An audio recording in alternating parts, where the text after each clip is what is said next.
Hai teman-teman, kalian suka cerita tentang keajaiban alam yang hilang? Kalau iya, kalian pasti suka banget nih sama cerita tentang hewan-hewan dari Asia yang sudah punah ini. Pertama ada harimau Bali. Harimau keren ini asalnya dari Pulau Bali, Indonesia loh. Terakhir kali terlihat di tahun 1930-an. Walaupun badannya kecil, mereka garang banget ya.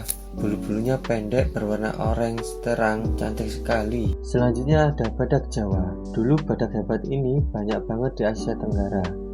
Sekarang jumlahnya tinggal sedikit dan hampir punah. Sayangnya ulah manusia dan kerusakan habitat mereka bikin mereka hampir hilang. Terus siapa yang bisa lupa sama lumba-lumba Sungai Yangtze? Lumba-lumba air tawar ini dikenal juga dengan nama Beiji, asalnya dari Sungai Yangtze di Cina. Sedihnya lumba-lumba ini dinyatakan punah di tahun 2006. Tetaplah penasaran ya teman-teman, terus jelajahi keajaiban dunia ala kita.